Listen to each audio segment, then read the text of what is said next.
Bom dia, queridos. A paz do Senhor Jesus. Bem, depois de 15 dias sem estar gravando, eu quero poder estar compartilhando algo da parte do Pai com vocês aqui no canal, para vocês que têm acompanhado, têm pedido, né, pastora, grava mais, cadê os vídeos? E semana passada eu não gravei porque eu estou num período de investigação e leitura, e entregar as coisas pela metade de qualquer forma, né? Não é legal. Então eu tô num período muito gostoso, assim, de quarentena, tô dentro de casa e sem aquela preocupação de horário com escola das crianças. Eu tenho aqui me mergulhado mesmo em buscar e fazer as minhas investigações, porque eu gosto, né? Eu gosto desse meu lado mestre de querer aprender, de querer saber por quê. Por quê? Por quê? Ué, por quê? E aí esses meus porquês faz com que eu mergulhe dentro dessa coisa maravilhosa que é a palavra do Senhor. E hoje eu quero compartilhar com vocês o livro de Obadias. Esse profeta, né, um dos profetas menores que a Bíblia vai falar. Esse livro de Obadias é um livro pequeno. Eu tenho procurado aprender livro por livro, né, de uma vez. E aí a gente investiga, quer saber por quê. E agora eu quero falar com vocês sobre o livro de Obadias, sobre o julgamento de Edom e a restauração do povo de Judá, de Jerusalém, as promessas que Deus fez. Então a gente vai por alguns caminhos, a gente vai trazer aí a memória, os porquês, e vai ser uma palavra mesmo de aprendizado, de conhecimento, mas eu creio que Deus vai falar poderosamente no seu coração.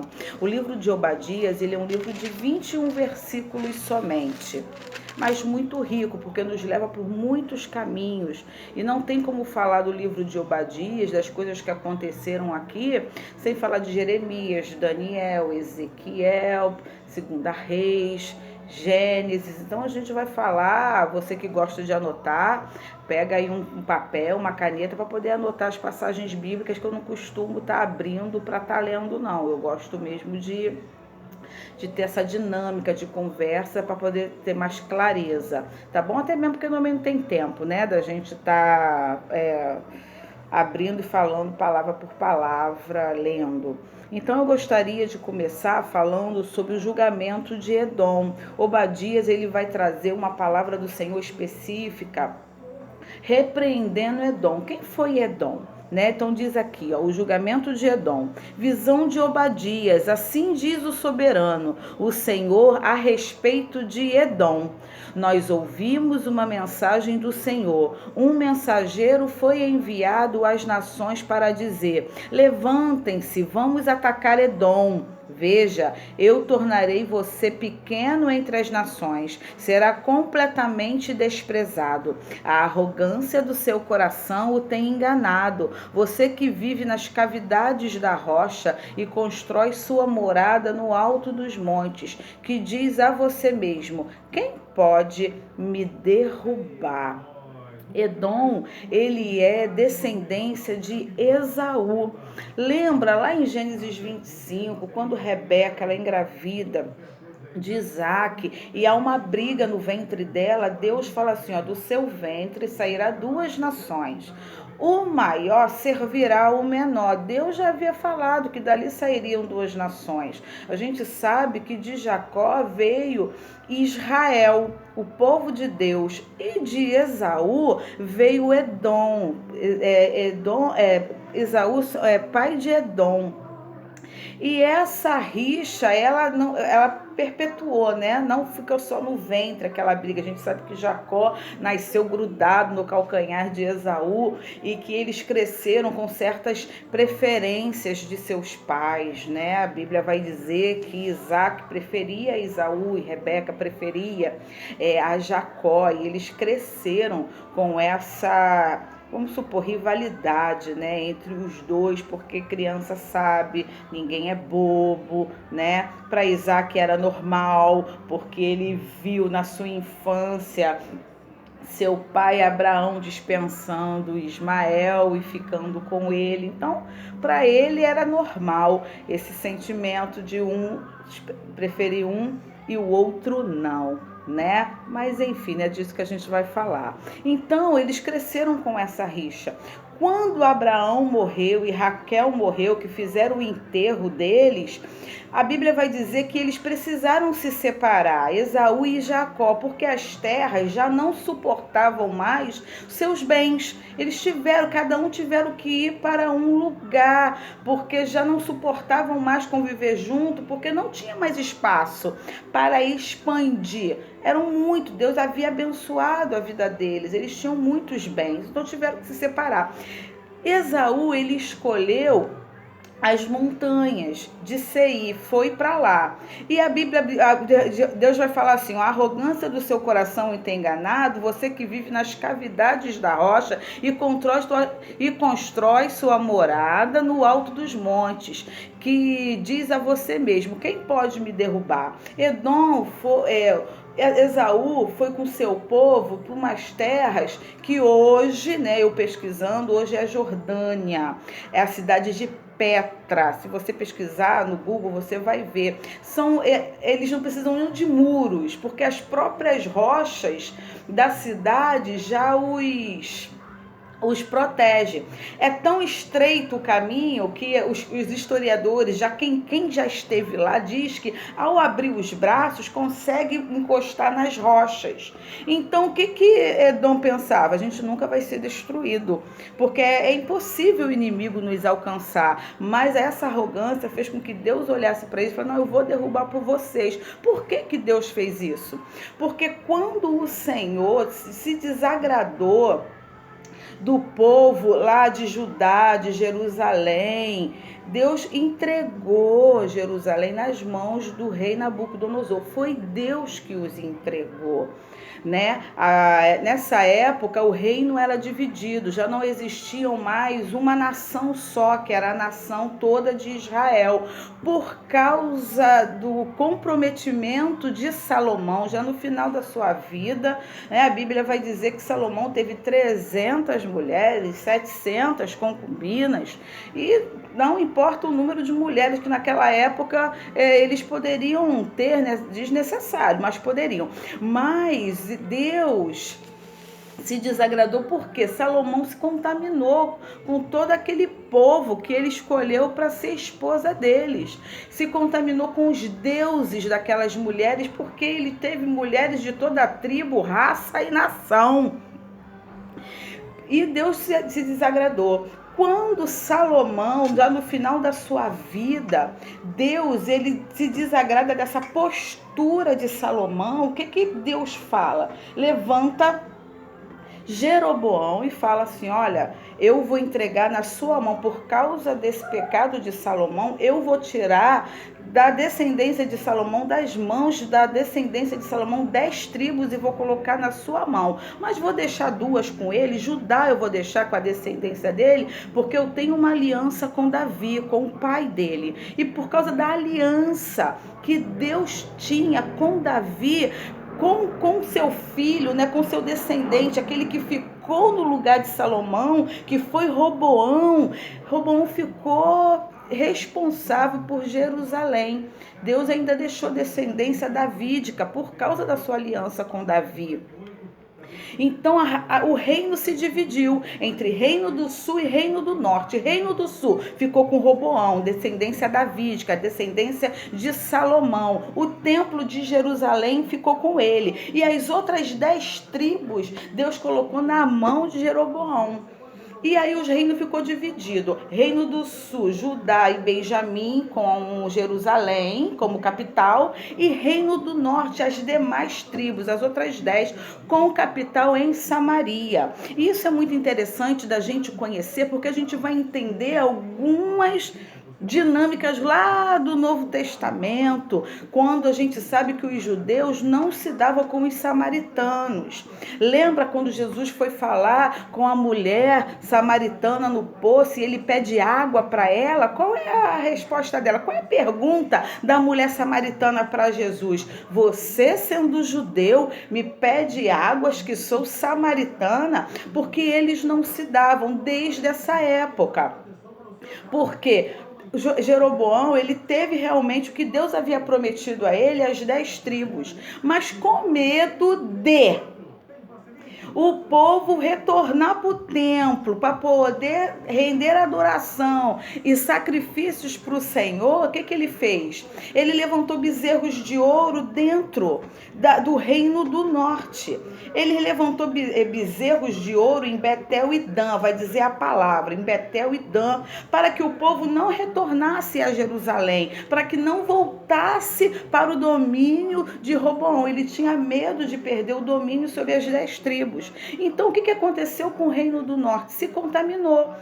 Eles adoraram outros deuses, levantaram outros templos, outros altares e se contaminaram, deixaram de ser, vamos botar assim, uma raça pura. Por isso que os judeus não se davam com os samaritanos, porque eles casaram, eles saíram da lei de Moisés, onde Deus falava que eles não podiam casar com estrangeiros, não podiam casar com outras mulheres, com outros homens de outras tribos, de outras nações. Eles fizeram tudo o contrário do que Moisés havia determinado da parte de Deus. Eles se contaminaram, eles levantaram outras religiões, eles levantaram outras tribos, eles se misturaram. Era por isso que os judeus não mais os consideravam como povo de Deus, porque o reino do norte, depois que Deus colocou na mão de Jeroboão, nunca mais teve um reino, fiel a Deus. Todos eles foram maus, todos eles levaram Israel à perdição, ao pecado de idolatria, ao distanciamento de Deus.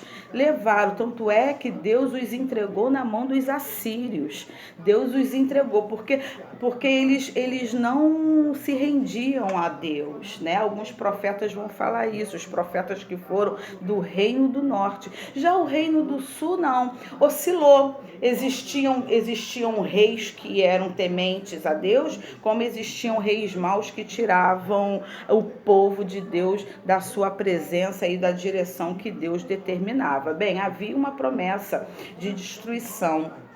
Quando Deus chamou Jeroboão, falou que iria assolar, a nação de Davi, mas não seria para sempre. Quando chegou no reinado dos reis Ezequias, aí eu estou falando de Judá, porque é o profeta Obadias, é de Judá. Quando chegou na vez do profeta Ezequias, o que fez? Era um homem de Deus. Ele derrubou os altares que tinham sido levantados por reis anteriores dentro do templo de Jerusalém, o templo que Salomão ergueu para o Senhor, E eles adoravam até a deusa Neustã, que era a serpente de bronze que Moisés havia erguido a mando de Deus para que o povo não perecesse com a morte. Quando eram mordidos pelas serpentes, Deus falava: faz uma serpente de bronze para que o povo, ao olhar para a serpente, não morra. E aí eles fizeram isso, só que isso ficou perpetuado. Ela virou uma deusa chamada Neustã, pedaço de bronze. Ela ainda era adorada dentro do templo, eles acendiam incensos para Neustã ainda dentro do templo. Ezequias, ele derribou, ele restaurou o templo novamente, ele tirou a idolatria de dentro do templo de Deus, Ezequias. E Deus falou para ele assim, olha, através do profeta Isaías, filho de Amós, o profeta grande que a gente conhece, enviou e falou assim, ó, Ezequias, Deus está mandando você consertar a tua casa, conserta a tua casa que certamente você morrerá. Isso está lá em 2 Reis, no capítulo 20. E aí Ezequias estava doente, chorou, Deus o restaurou a sua saúde e acrescentou 15 anos, né? Ezequias, ele foi um homem que adorava a Deus, conhecia a Deus, foi um homem de Deus, derribou os altares, colocou a idolatria, por terra, mas Ezequias, eu acho que esqueceu de cuidar do principal, que foi o teu filho, porque nesse período de 15 anos que Deus acrescentou à vida dele, ele teve um filho, seu filho Manassés, que foi o sucessor dele. Quando se cumpre esses 15 anos de Deus na vida de Ezequias, Ezequias morre. E o seu sucessor é seu filho, Manassés, com 12 anos. Então, ele nasceu nos períodos de 15 anos de cura de Deus na vida de Ezequias. E aí já está lá no capítulo 21. Quando Manassés assume, o que ele faz, querido? Tudo aquilo que seu pai, o rei Ezequias, tinha jogado por terra, Manassés bota no lugar. Levanta tudo de novo, bota tudo dentro do templo do Senhor, restaura a idolatria, os altares, os postes ídolos da casa do Eterno. Aí o Senhor, que como o reino do norte não teve um reinado bom, Deus nos entregou na mão dos assírios. O reino do sul não, oscilava.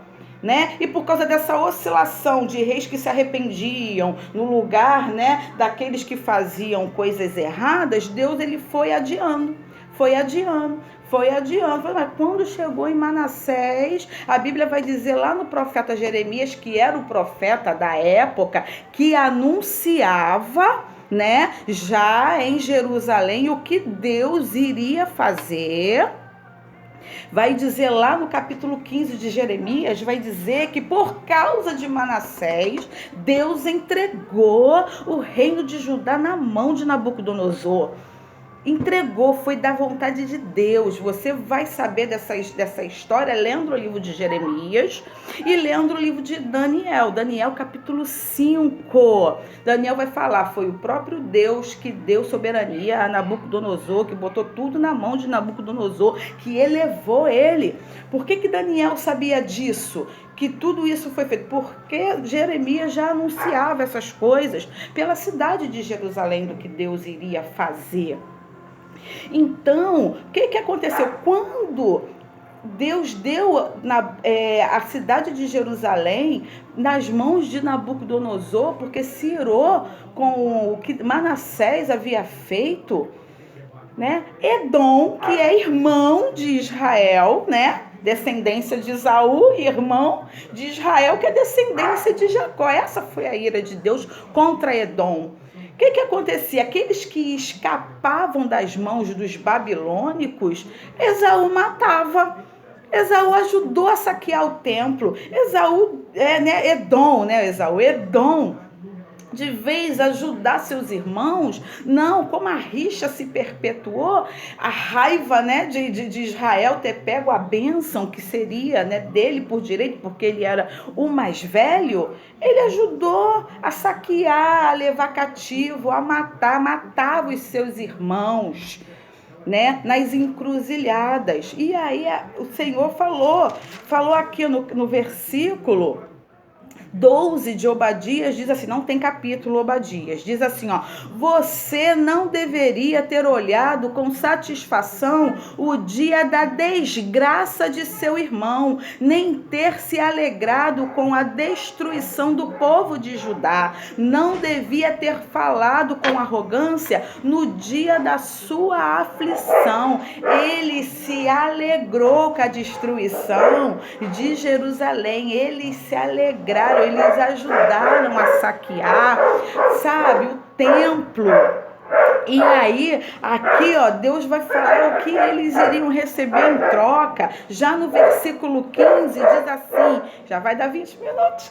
Pois o dia do Senhor está próximo para todas as nações. Como você fez, assim será feito a você. A maldade que você praticou recairá sobre você, assim como vocês beberam do meu castigo no meu santo monte. beberam, né, do castigo do Senhor contra o povo de Judá. Eles se satisfazeram, né? Do meu santo monte também todas as nações beberão sem parar, beberão até o fim e serão como se nunca tivessem existido. Deus abateu, sabe, a cidade de Edom por causa da arrogância do coração, porque uma das coisas que o Senhor abomina é a arrogância do nosso coração, sabe? Ele mesmo abate, ele mesmo sabe aonde toca na ferida para que a gente seja, vamos diminuir, né, a altivez. Então Deus, ele sabe aonde tocar a ferida, né? Então a altivez, ele precede a ruína. E isso foi o que aconteceu com o povo de Edom, precedeu a ruína. Então, meus queridos, mas Deus, o que ele fez? Ele abateu Edom e restaurou o povo dele. Teve um tempo de cativeiro, muitos foram exilados, né? Foi um tempo de sofrimento, por isso que Jeremias vai falar que Jeremias é um profeta chorão. Mas por que é chorão, né? Quando você lê Jeremias e o livro de Lamentações, você chora também junto com Jeremias, você chora. Porque Jeremias não só foi um profeta que ouviu da parte de Deus o que Deus iria fazer ao povo de Jerusalém, como ele anunciou, né? Teve um rei que até queimou os rolos, né, da palavra que Jeremias havia, das profecias que Jeremias havia escrito. Teve um rei que queimou os rolos. Jeremias vai falar isso também lá para o capítulo 34, 35. Mas ele não só ouviu, como anunciou e viu com os seus próprios olhos a destruição. A Bíblia vai dizer lá em Lamentações, e é de chorar mesmo, que Jeremias, ele chegou a ver mulheres cozinhando os seus próprios filhos para comer, por causa da fome, da assolação da fome. Deus falou que haveria seca, que haveria fome, que uns morreriam por espada, outros morreriam por peste, outros seriam arrastados por cães, sabe? Porque Deus, ele castiga a quem ele ama, né? Tem seus meios de disciplinar o seu povo. Tem seus meios de disciplinar o seu povo. E quem sou eu para dizer o que é certo ou não dele fazer? Então foi um tempo de choro. Jeremias ouviu Deus falar, anunciou o que Deus falou e viu com seus próprios olhos a concretização do que Deus falou que iria fazer. E com detalhe, proibido de orar e interceder pelo povo. Deus falou, não ore. Não é para você orar por esse povo, porque vai acontecer. Então, tu imagine, né, o coração de um profeta, de um intercessor, sem poder interceder pela nação dele, em prol da nação, né? Então, Jeremias, ele era um profeta chorão com razão, né? Porque uns foram, Jeremias ficou, né? Foram 3 incursões de Nabucodonosor. A primeira incursão, Nabucodonosor levou Daniel, o profeta Daniel, levou Daniel e os utensílios do templo, né? 9 anos depois, aproximadamente, 8, 9 anos depois, na segunda incursão, Nabucodonosor levou Ezequiel, o profeta Ezequiel, do Vale dos Ossos Secos, foi levado também por Nabucodonosor, né? E aí na terceira incursão de Nabucodonosor realmente tomou a cidade de Jerusalém. Isso levou aproximadamente 20 anos. E Jeremias, o livro do profeta Jeremias foi escrito em 50 anos. Não foi assim. Às vezes a gente pensa, né?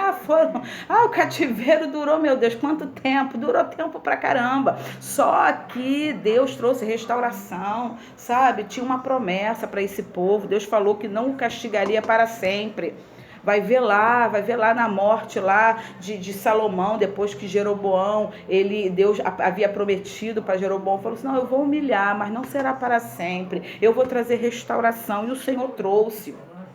Aqui falou assim, olha, no versículo 17, mas no Monte Sião estarão os que escaparam, e ele será santo, e a descendência de Jacó possuirá sua herança. A descendência de Jacó será como um fogo, e a de José uma chama. A descendência de Esaú será palha.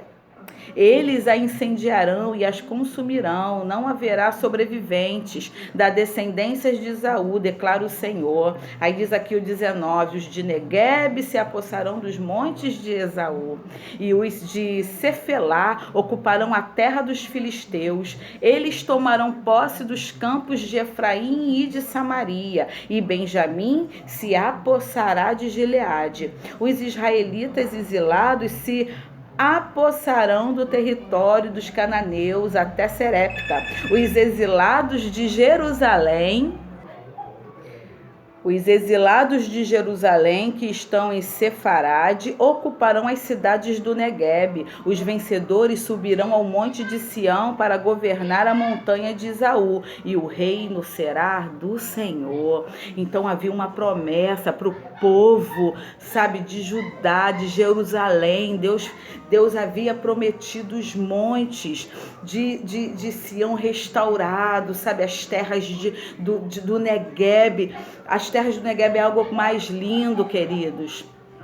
É um deserto árido, né, inabitável, mas quando o Senhor manda das suas chuvas, aquele deserto é alagado, aquele deserto floresce, porque Deus tem o controle de tudo. Então, qual é a mensagem de Deus através de Obadias, de tudo isso que nós falamos, né, aqui nessa manhã, né, que é uma palavra de aprendizado, para que a gente possa conhecer um pouco mais das coisas que o Senhor faz. Eu amo a palavra do Senhor.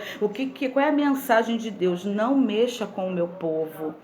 Eu tenho controle da vida dos meus filhos.